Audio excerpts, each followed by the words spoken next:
Howdy, everybody, and welcome to another autocross rundown from the Solar Storm data and videos that I got.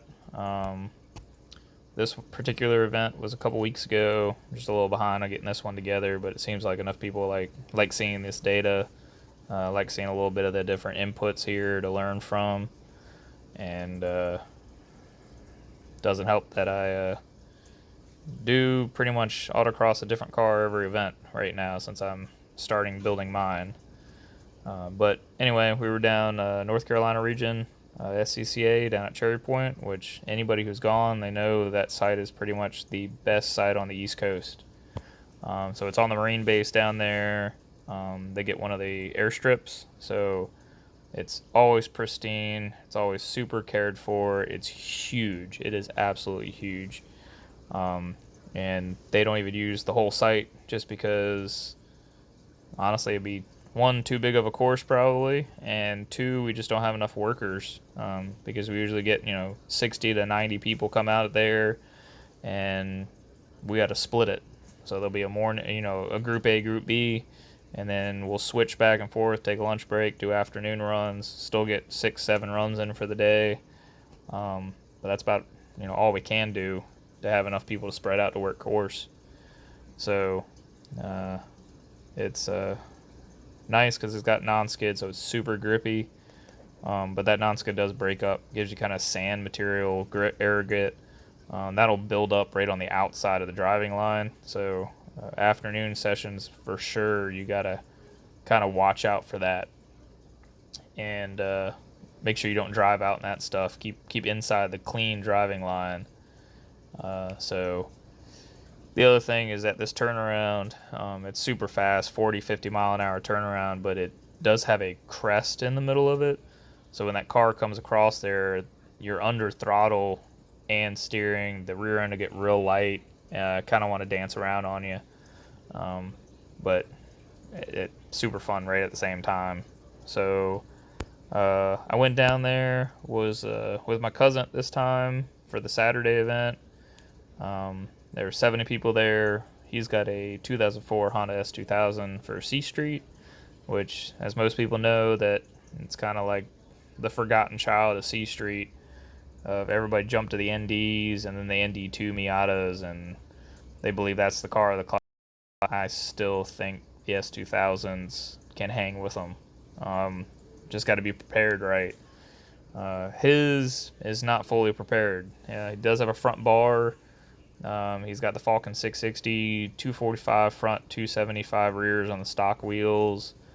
And that's it. I really think the car could use some shocks. It's just kind of getting higher mileage on it, and they're still the original shocks for as far as we know. So it could use a little help, but it's still a super fun car to drive. So I was able to finish third in packs, 6/10 off a top. I believe there were 6 cars in C Street, and I was able to win C Street by a second and a half over the second place driver who had an ND Miata, and Philip was able to finish 5th, right there in the heat with all the other NDs. But he was 2.29, I believe it was, off of top packs there. So this is our fastest runs for the afternoons. This is my fastest scratch time, not the time I had to fall back off of for results. So there was like a 3/10 difference, I believe, between my fastest clean run and this one, which I picked up 1 cone back in the slalom. And starting off here, we're neck and neck, mirroring our lines. Throttle inputs were definitely different. It's something Philip still has been learning, of just being more aggressive with the throttle and knowing you can just hammer it down, just hold in it. It's kind of an on-off throttle for this car, just with the power level. And we made it through this first little offset eyebrows, and then coming into these offset slaloms that went down to a straight slalom. And right here was a key point on course where you had to give it up and get behind this first one and then be able to treat it like a typical slalom and offset it and be early, even though they were super offset from each other. So he kind of fell behind right here, and then it took him a little bit to catch back up to be behind it, but by that time, a speed difference is what caught up into it, of getting behind, having to breathe on the throttle a little lighter to get back ahead of the cones. Took for a little bit. After that, he was pretty good. We have a little bit of GPS drift right there, I think, but his lines otherwise was spot on where it should be. Just the throttle pivot was a little bit different. I'm trying to get him more confident to that throttle. So, see, just after the first half of the course, he's 7/10 behind me. By the videos, it doesn't look like much. And it never really does for autocross. We're talking 7/10, which is like 2 car lengths. It's not much. But we're heading to this turnaround. He kind of dives more direct to the pivot cone. I kind of arced a little bit wider coming into it. And that was solely just so getting across this hump, it could be a little softer on my wheel input. You can see by our hands right here, he's a little bit more on the wheel than I am. Right here is the middle where that crest is, and you can see how he's a little bit further behind me, so he'll get to that point where it gets real lively in the back end. You kind of have to counter steer to get around it, but it's just a little flick just to get the car back centered and the rear end back around you, and then it's just hammer back down on the throttle. And you can see coming down on it, I'm flat to the floor, full throttle, trying to build up speed, and he's kind of tiptoeing his throttle in it, just trying to keep the rear end around with him. But he'll get more confident as far as just getting the throttle down and trusting the back of the car to stay there. Right here is where I kind of fought the car rear end coming around again on me, so I was having to counter steer there pretty much every run pretty good to get it back around and underneath of me. And he was able to catch up on the delta, a couple tenths just from the rear end stepping on me, and it didn't step on him. Through these lane changes, spot on. And then right here, getting into this finish, we ended up having to go third just for the fact of it gave us, 4 more miles an hour than in second, but it did fall out of VTEC there for a split second before it got back in. It was better than just letting it ride on the rev limiter for that whole last bit. So we'll take you back to run 5 was my fastest clean run,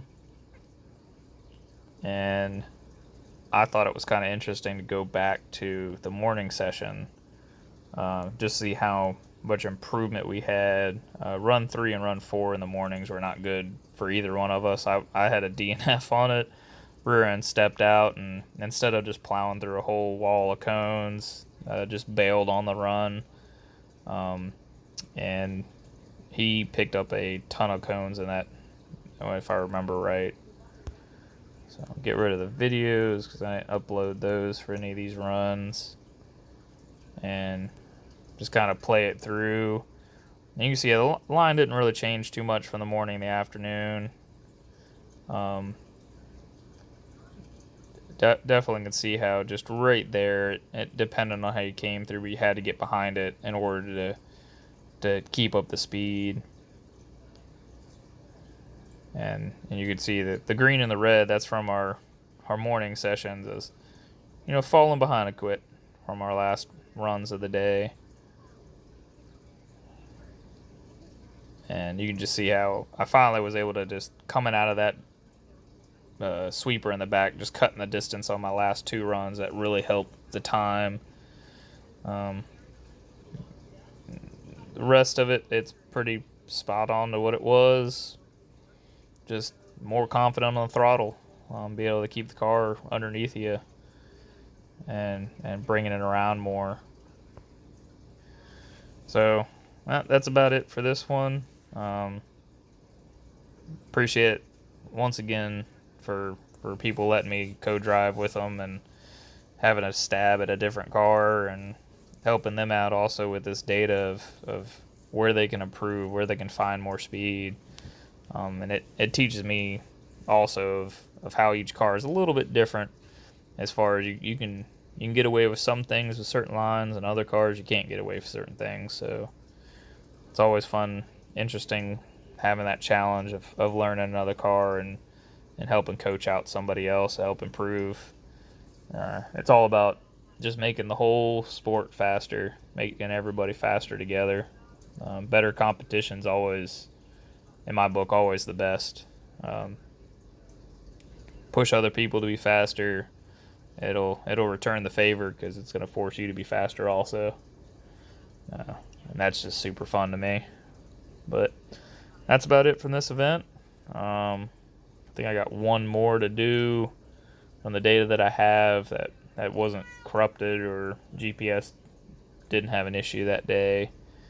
Then we'll be caught up again. So thanks for everybody watching. Make sure you like, comment, and subscribe if you made it this far. And we'll see you again on the next one. See you out there amongst the cones. Thanks.